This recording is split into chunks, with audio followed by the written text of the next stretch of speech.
My name is Joel Coet. I grew up in a small town known as Prince George in British Columbia.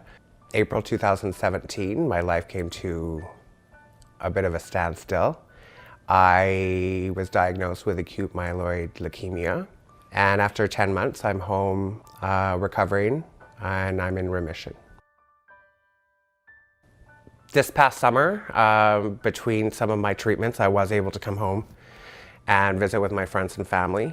And I ran into someone I hadn't seen for a while. And he and I talked about our illnesses. He suffers from Hodgkin's, and he's been through the treatment. It's been about 2 years now for him. And he explained to me that even though it's been 2 years, he hasn't dealt with what happened to him. And at that time, I thought to myself, it's been 2 years. How have you not dealt with this? And so it got my brain thinking.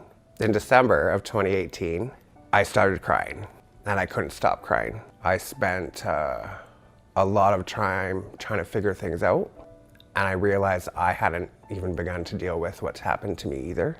My whole life changed in a blink of an eye. I went from being relatively healthy to my body trying to kill me to someone who just isn't the same anymore, physically, emotionally, mentally.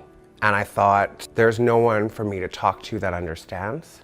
A lot of the men who were suffering from similar illnesses were 20 some years older than me.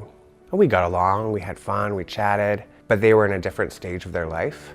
And I think that made a difference. We connected on a different level. And we didn't talk about illness. We didn't talk about what was happening to us. We just shot the shit, so to speak. Small talk. Maybe what appointments were coming up, but we never talked about the real things. How we felt, the fear, the anger, we didn't express that. And men are taught not to be vulnerable. We are taught not to express how we feel. We're taught to be stoic. We're taught to be, manly, that epitome of the alpha. And we're taught to hold down those feelings. And I just decided that after everything that had happened to me, I didn't want to even try to be that person anymore. And I thought, you know what, I can't be the only one. So after getting home in January, I was feeling quite ill. I'd been fighting a cold for about a month.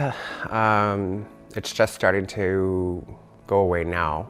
During that time, I reached out to my friend again, and I asked him, do you think we need to start a group? And originally it started off as survivors group, so we could come together and celebrate, our survival at this point, talk about what happened, etc. And then things started to develop a lot faster than I actually had anticipated. I put out on Facebook just a litmus test to see if there was any interest. And so we started a messenger group, and things just kind of took off. We talked a lot on Messenger, weird things, not always about illness.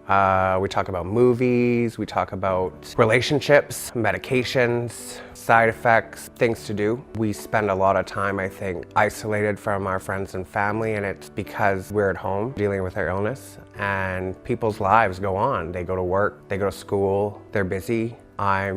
I'm just not busy anymore. And I used to be busy all the time. I'd work a 12-hour night shift as a nurse, have a shower in the morning, and go to school all day, come home and do it all again. So I have a lot of time on my hands. And I think having people to talk to that understand what's happening is really important. And people just don't get it, or they don't want to get it, or they don't want to talk about it because it scares them. No one likes to talk about the bad things that are going on, and they just don't understand. They don't understand that I have medications that cause side effects. They don't understand that I can't go out every weekend anymore. And it's an adjustment for me, that old life, and I'm fearful that it will never be the same. Having people to talk to that understand has made a big difference for me.